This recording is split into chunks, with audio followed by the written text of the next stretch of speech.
ವೀಕ್ಷಕರೇ, ನಾನು doctor PK Praveen Babu, Ayurveda ಮತ್ತು ನಾಭಿ ಚಿಕಿತ್ಸಾ ತಜ್ಞರು, ಉತ್ತಮ ಬಡಾವಣೆ, ಚಿತ್ರದುರ್ಗ ರೋಡ್, ದಾವಣಗೆರೆ. ನಮ್ಮ ಸಂಪೂರ್ಣ ವಿಳಾಸ ಇದೇ ವಿಡಿಯೋನ ಡಿಸ್ಕ್ರಿಪ್ಷನ್ ಬಾಕ್ಸಲ್ಲಿ ಲಭ್ಯ. ಅವಶ್ಯಕತೆ ಇದ್ದಲ್ಲಿ ಗಮನಿಸಿ.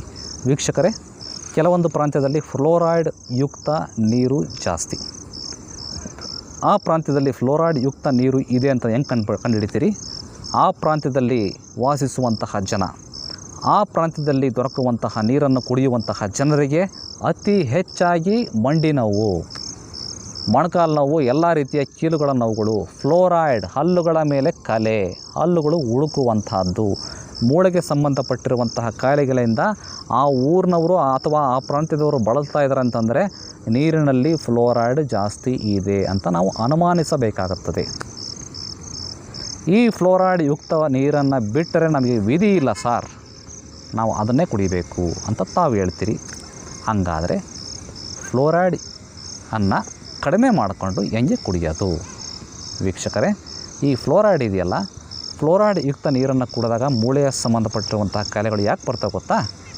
It is A calcium looter ಅಂತ ಹೇಳ್ತಾರೆ.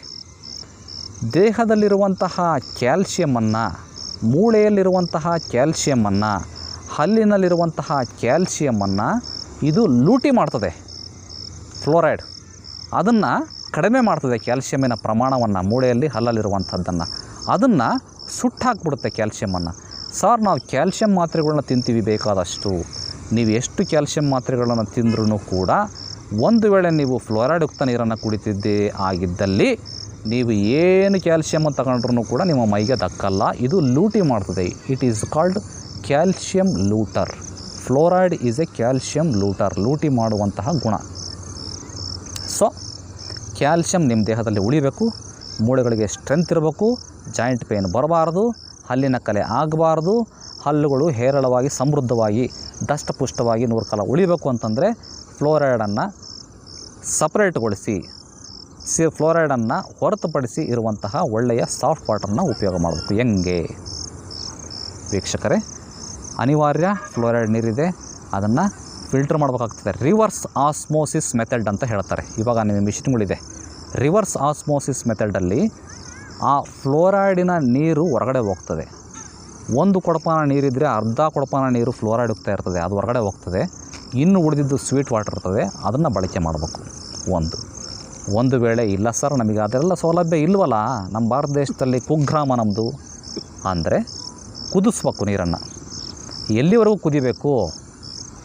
50% ಶುಡ್ ಬಿ ರೆಡ್ಯೂಸ್ಡ್. ಒಂದು ಕೊಡಪಾನ ನೀರು ಅರ್ಧ ಕೊಡಪಾನ ಆಗಬೇಕು, ಅಲ್ಲಿವರೆಗೂ ಕುದಿಬೇಕು ವೀಕ್ಷಕರೇ.